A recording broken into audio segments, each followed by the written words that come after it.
guys, good morning once again. So we are now going to start our first day in the midterm. So I hope that in the previous discussion that we have during prelims, okay, marami kayong natutunan especially on how to do listening, deductive reasoning, I should say, and then how we do a fair judgment in terms of debate. And we need to know, we learn how to answer some questions na hindi naman kailangang sagutin verbally. Okay, because there are some questions that all you need to do is to think or to be quiet or silent in order for you to answer the question. So those are the informations and the details that comprises your prelims section. So now we have our midterms. Like I said, this is the first day of our midterms, and this is asynchronous. Okay, so I have here now the video, and all you need to do is to listen and understand all the informations that I'm going to discuss with you. And I hope that this video will help you in terms of your academic needs and of course in shaping what you are believing in.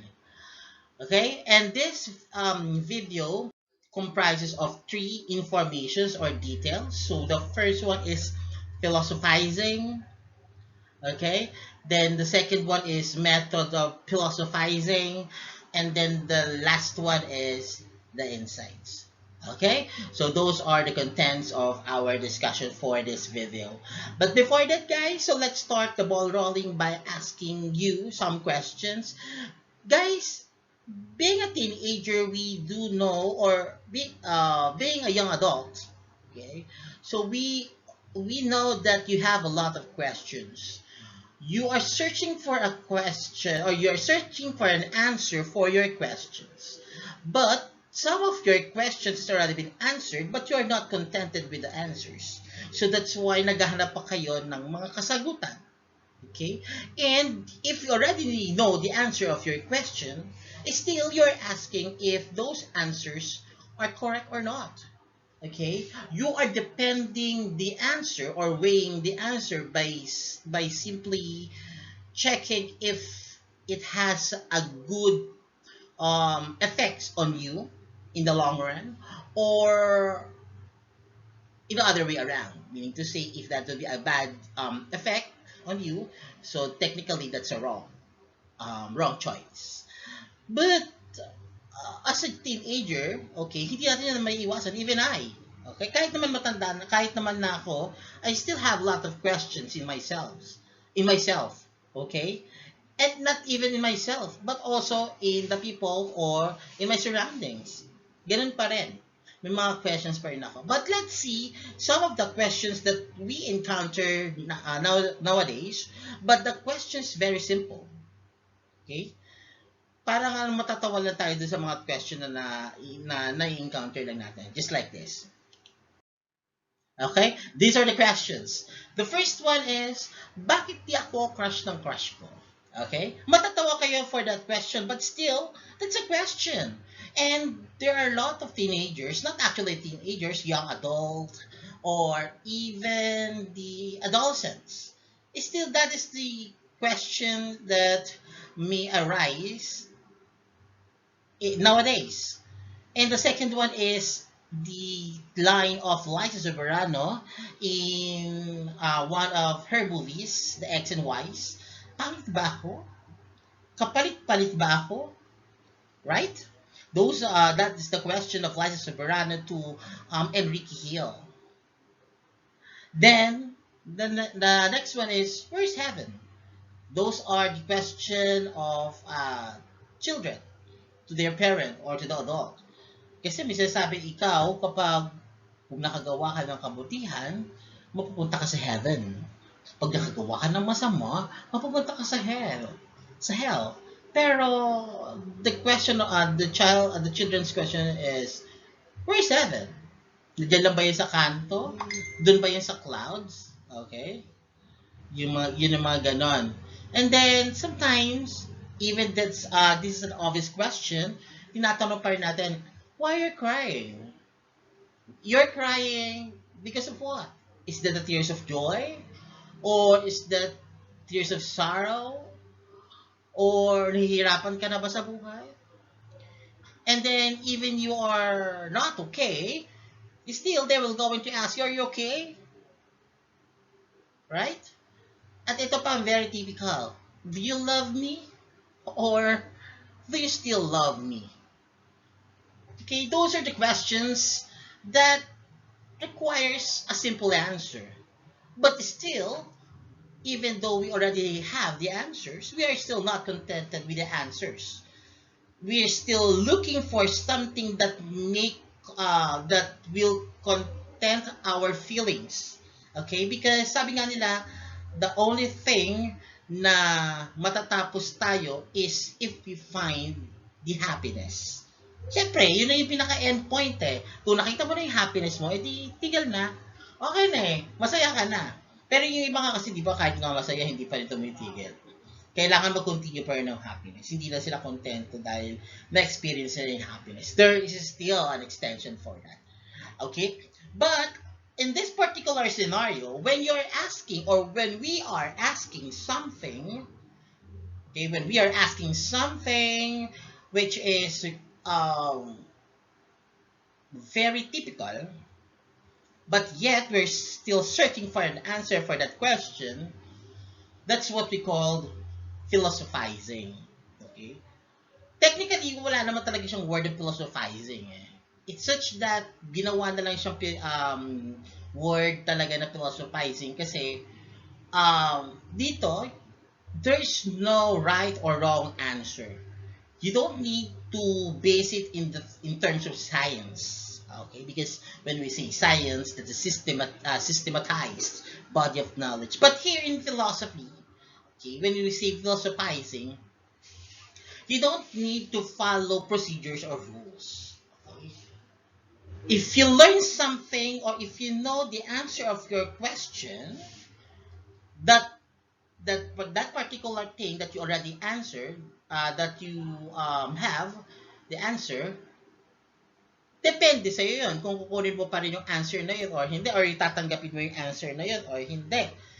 Okay? Kung hindi mo tatanggapin yung answer na yun, then definitely, you're not contented. You will going to search another question, another answer.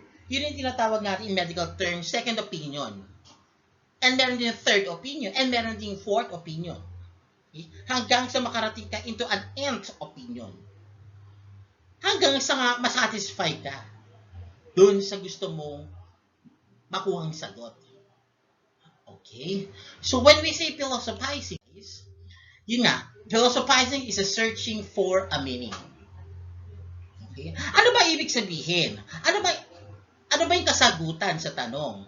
O ang mas maganda pang tanong is, ano ba talaga yung tamang tanong na gusto mong mangyari? Kasi, if you really can't get the correct answer, maybe there is a problem in the way you question or the way you ask a question. Okay? Kaya nga tayo nandito sa earth. Kaya nga nandito tayo sa mundong ito eh. Because we are searching for something. Something that complete us as a person, as an individual. Okay? As a child. Okay? As a student. Meron tayong iniisip. Bawat galaw natin ay may mga tanong. Bawat buka ng ating bibig ay magtatanong tayo. Nagtatanong tayo, bakit? Kasi natatakot tayong magkamali.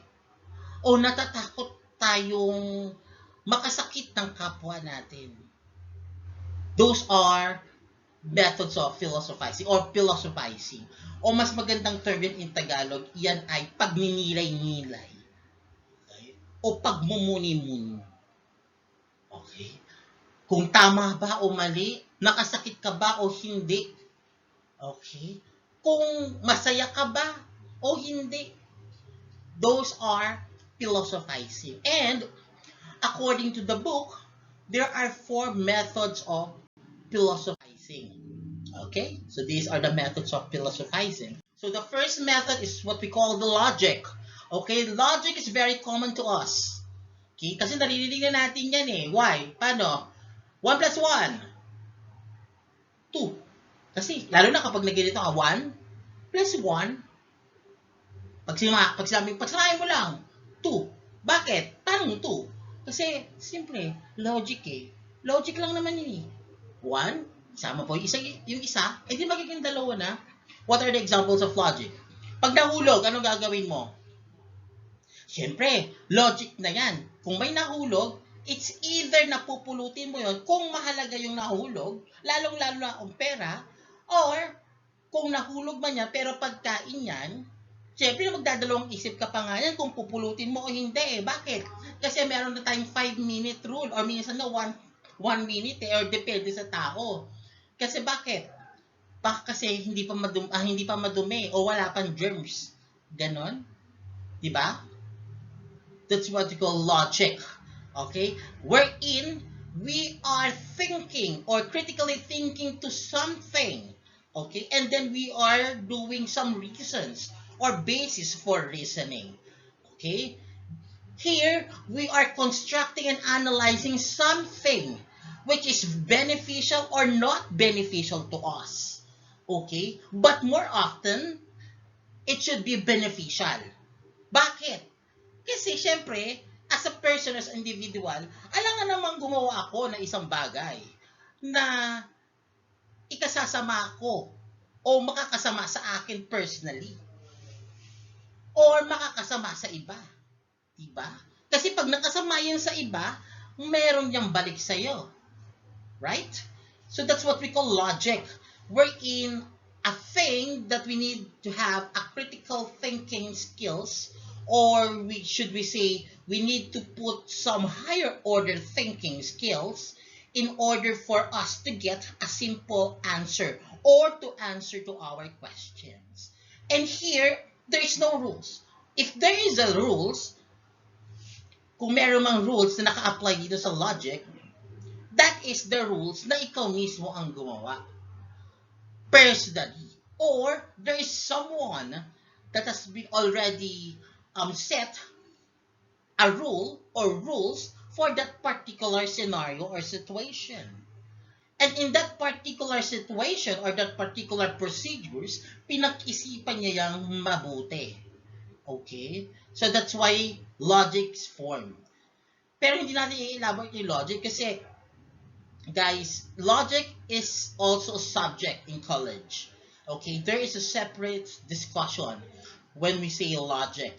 Okay? A simple true or false or a simple yes or no can be elaborated.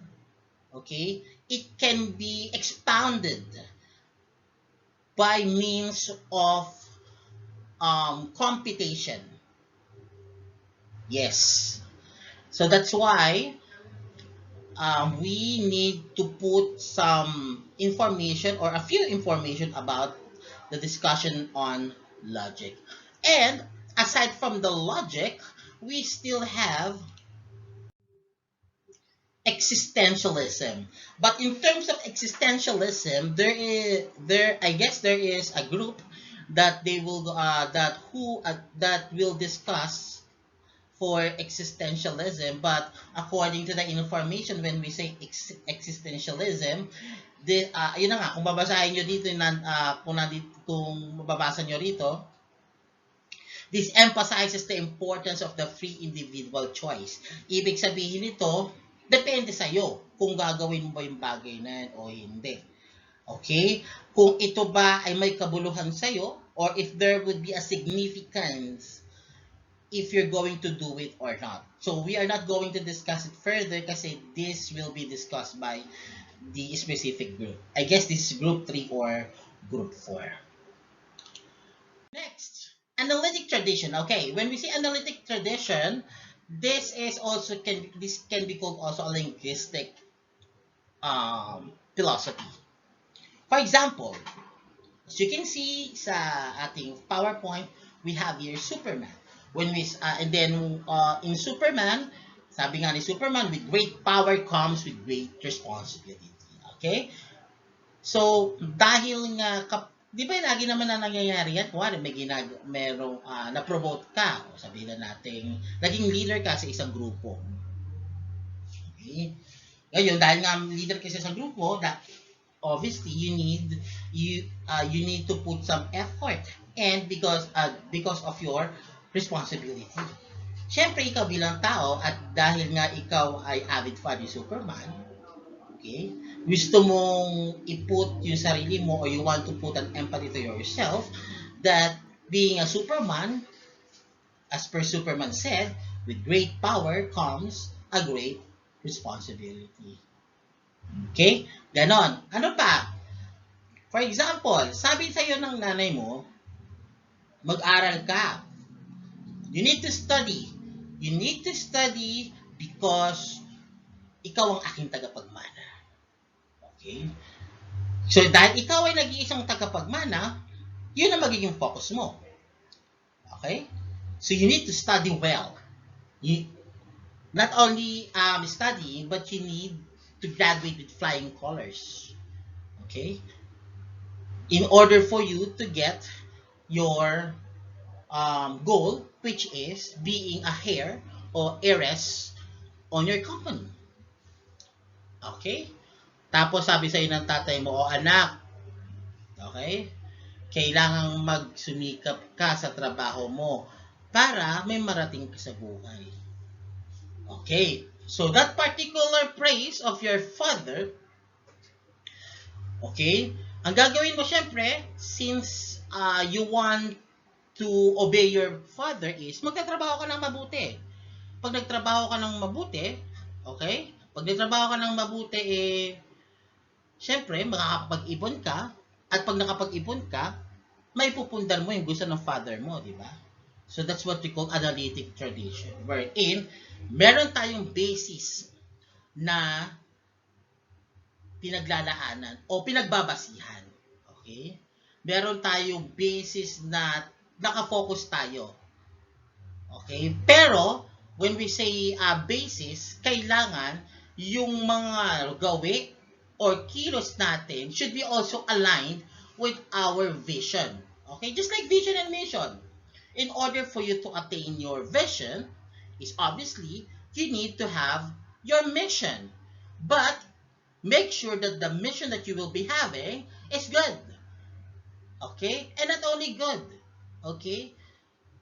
It should be aligned to the vision that you already provided to yourself. Okay? At saka kaya nga tayo may tinawag na core values eh.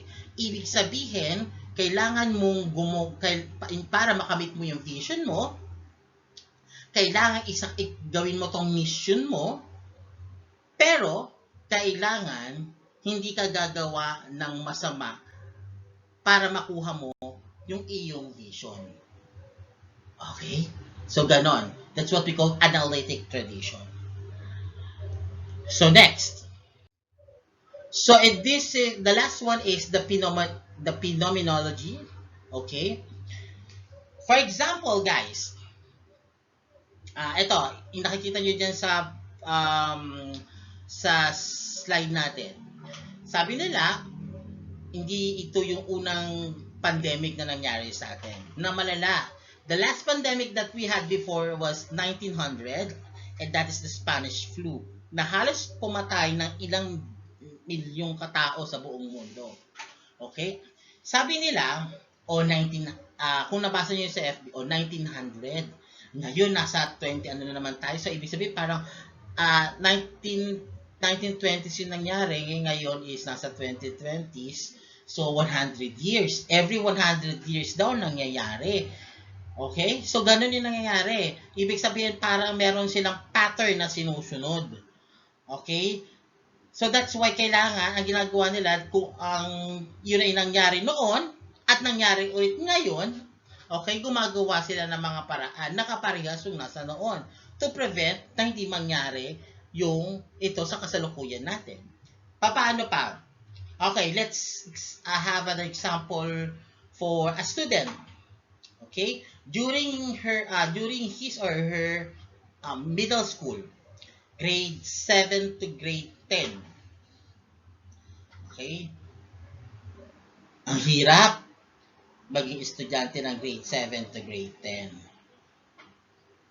Kasi talagang tutok ka sa pag-aaral. Siyempre, para makuha mo kung gusto mong mag-senior high o kung gusto mong mag-college ng maganda, is kailangan mo talagang mag-aral ng mabuti in your middle school. Okay? Kaso nga lang, ang nangyari is, nahirapan ka, pero hindi ka naman bagsak. Average lang. Okay? Average lang. Marami kang nagawang bagay sa iyong past during your middle years na ayaw mo na sanang balikan o ayaw mo nang mangyari sa'yo. Okay? So, you promised yourself that in order for that particular scenario or situation not happen again, is magtitino ka in senior high school and in college. Okay? So, dahil naranasan mo na yun nung high school ka o nung middle school ka, hindi mo na yung gagawin ulit. Okay? For example, natutulog ka dati. Nung middle school ka, kaya ang nangyayari sa'yo is lagi kang napapagalitan. So, dahil gusto mo na nga magbago, ang gagawin mo is hindi ka na matutulog sa senior high school mo. Okay? Ganon. Ibig sabihin ng phenomenology, nangyari na sa'yo dati at ayaw mo na ulit-ulitin pa kasi nga, na-experience mo na kung ano yung masama or mabuti. Yun yung sa mga masama. Kung yung mabuti. Okay. Example. Sa loto. Okay? Sa loto, meron tayo, kung kayo o mga parents tumataya sa loto, kasi sa loto kasi, pag tumataya ka, you need to have a 6-digit numbers. Okay? And in terms of loto, the 6-digit numbers, meron silang tinatawag na alaga. Okay? Hindi sila nagpapalit-palit ng numbers. Meron silang inaalaga ang number. Nagkataon na your mother is nanalo siya. Okay? Nanalo siya doon sa 6 na number na yon. Okay? So, sa palagay mo ba, since nanalo ka naman sa number na yon, may possibility ng palitan mo pa yung number na yon? Siyempre, there's a big probability na hindi na. Okay? Kaya mo nga siya aalagaan ulit. Paano mo tumama?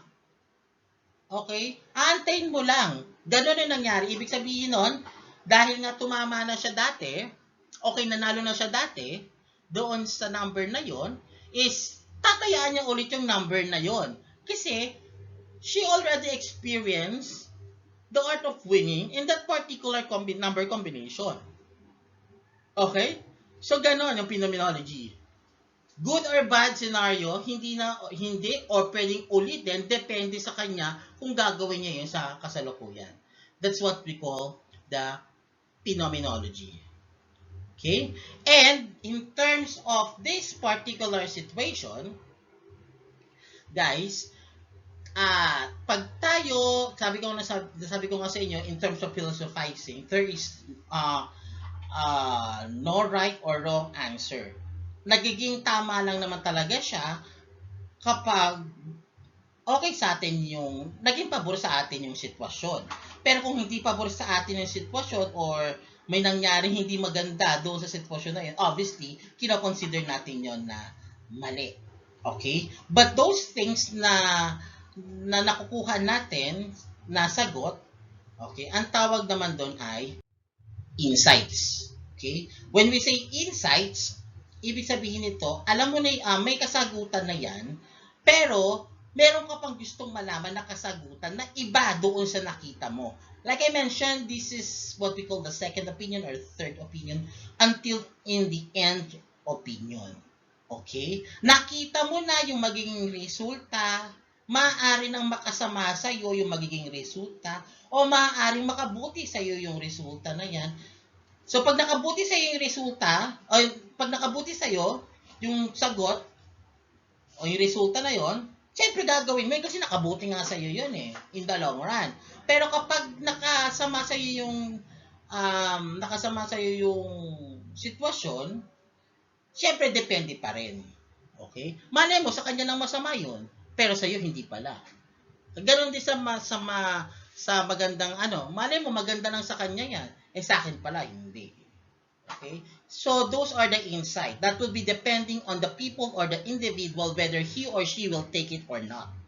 Okay? And once that person acquired that particular answer and has an effect on him or her, to her, whether that is a bad effect or good effect, iisipin niya na yan.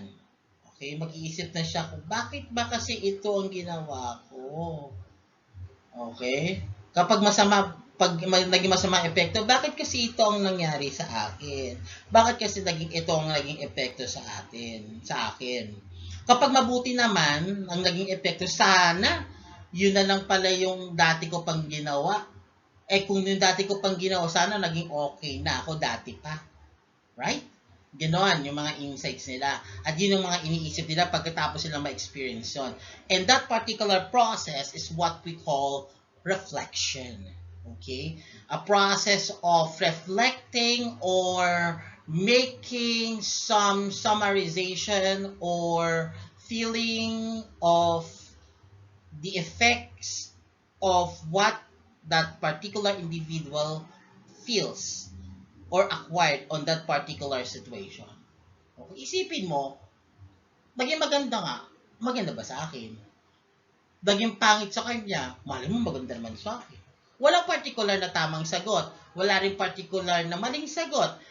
Dahil lagi itong dedepende sa'yo at sa'yo lamang.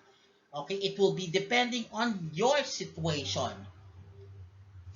Okay? Hindi lagi kayong magkapareha because wala namang pinanganak na magkaparehas na tao. Kahit nga isang identical twins, ay lagi yung mayroong iba. Bakit? Simply because they still have a different attitude or behavior.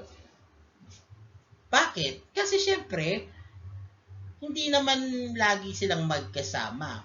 May particular na panahon o oras na sila ay nasa magkaibang society or community. Whether he or she will going to adopt that particular community or not, ganun yung mangyayari. So, yun na yung magiging differences niya. Okay? So, ganun ang magiging sitwasyon natin. Now, guys, this is the end of my discussion, but I will going to leave you an exercise or a performance task that you need to submit on Tuesday, still at 7 o'clock in the morning. Okay? And all you need to do is to watch the video that I will going to download at the Moodle. That is this is a cartoon video, a cartoon. Okay, it's what you call Kung Fu Panda. All you need to do is to write a reflection paper, which is 1,000 words. Actually, I don't know. It should be 700 words na lang. 700 words or your own words. Okay, and then you need to check how the philosophizing applies on that particular movie. Okay, you need to write down type it on the Microsoft Word. Okay, and that is 1.5 spacing, Cambria for the font, and then once you type it on the Microsoft Word, you need to convert that particular document into a PDF file para magamit ko yung plagiarism test at yung word count kung ilang words yung ginamit ninyo. Okay? It should be 700 words or more than 700. So meaning to say not less than 700. Okay? And you need to submit it tomorrow on Tuesday before 7 o'clock. Or should I say, sige, you need to submit that on Tuesday before 10 o'clock. Yun na lang, before 10 o'clock. Okay, so those are the instructions. So in order for you to get this instruction is you need to watch the video entirely. Okay, so those are the discussion, and please write down all the necessary facts for this discussion as we may have a quiz next week before we start the uh, the reporting for tomorrow, for the next week. And by the way, guys, tomorrow, that will be on Tuesday. Yes, we will be having our recitation regarding for this particular discussion or asynchronous video. Okay? So, recitation tayo guys. So, all you need to do is to understand this particular video. Make sure na tinapos nyo yung video natin. Okay? So, that's it guys. And I hope natutunan nyo, natuto kayo sa video na to, and that's it. Bye guys!